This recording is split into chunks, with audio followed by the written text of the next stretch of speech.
my name is Cameron Lee. And I'm Cameron Carbone. And this is Group 33's media project video for Physics 112. For our concept, we decided to choose the phenomenon of the Pythagorean comma. And describe how this music concept can be explained through physics. So what is the Pythagorean comma? Well, Pythagoras, the same man who invented the Pythagorean theorem, also created the Pythagorean musical tuning system, which relied on tuning notes to their perfect fifth counterpart, which was calculated by multiplying the frequency of that note by 3/2. By ear, a perfect fifth is very easy to hear because it is consonant, meaning the notes blend very well together. A perfect fifth is a musical interval that has a ratio of 3:2, while an octave has a ratio of 2:1. So, to find a note's perfect fifth or octave counterpart, you would either multiply the frequency by 3/2 or 2/1, which is just 2, respectively. An octave is known as the most consonant musical interval, then followed by the perfect fifth. However, problems began to arise for musicians using the Pythagorean tuning system, because they realized that if a scale was played by using this system, then the last octave of the scale would not be in tune with the first octave. This discrepancy between the frequency of notes is known as the Pythagorean comma. This can be shown through dividing the frequency ratio of perfect fifths to the power of 12, because there are 12 perfect fifths in one octave scale, by the frequency ratio of an octave to the power of 7, because there are 7 different notes in one octave scale. Technically, this number should equal 1 because this would just be the same note being played. However, this quotient is actually equal to just over 1. In order to demonstrate this concept, we use two violins with the A strings tuned to a frequency of 440 Hz. One of the violins played an A major scale, tuning each note in perfect fifth intervals to the second violin. Then, the A major scale was played by a normal tuning strategy, which tunes the notes with a tuner. Each string's length and each note's length on each string played was measured. Frequencies were taken of each note played using an app called Sonic Tools. Finally, oscillation frequencies were calculated of each note in order to show that the frequency depends on the oscillation frequency. Now, how does a violin exactly make sound? It works by fingers pressing on the string, thereby shortening the string and producing higher and higher frequencies. The bow is placed on the string and sound is made when it is drawn and pulled along the string. Here is a video clip showing a violin playing the first 4 notes of the A major scale.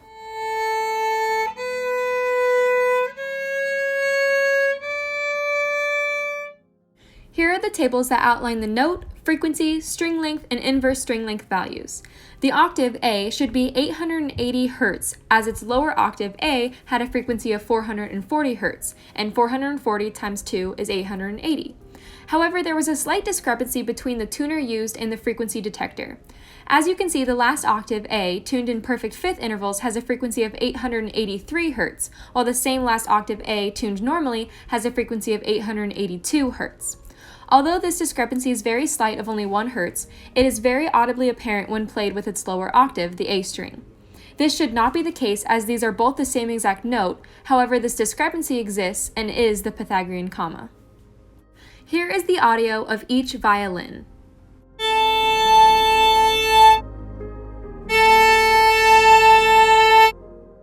If you listen very closely, you should be able to tell that the second audio was playing 2 notes with different frequencies, even though they should be the same.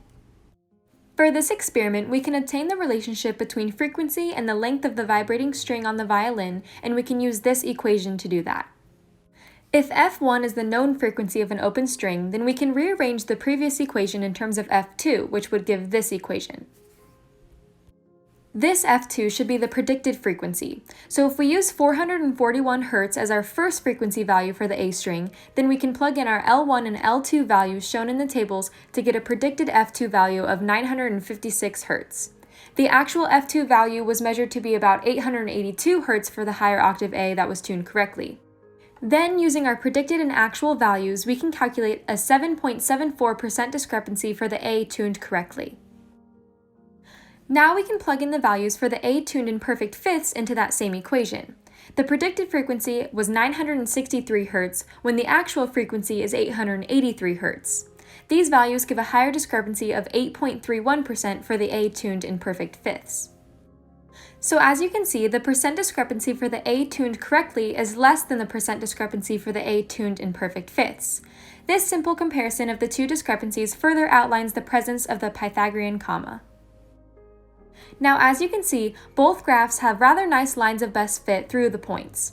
So this experiment was successful in showing the positive relationship between frequency and oscillation frequency.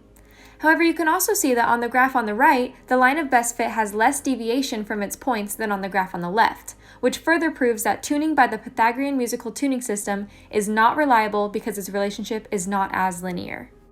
In conclusion, physics can be used to observe the Pythagorean comma. This experiment shows that frequency is dependent on oscillation frequency, 1 over string length, as can be seen from the graphs produced.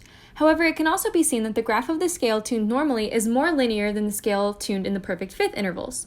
It can also be observed that the last octave produced by both tuning methods has a small discrepancy of about 1 Hz, which is related to the fact that dividing the number of perfect fifths in a scale by the number of octaves in a scale gives a slight discrepancy of above 1.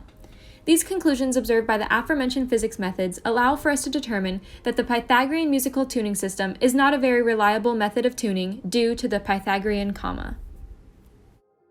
Thanks for watching!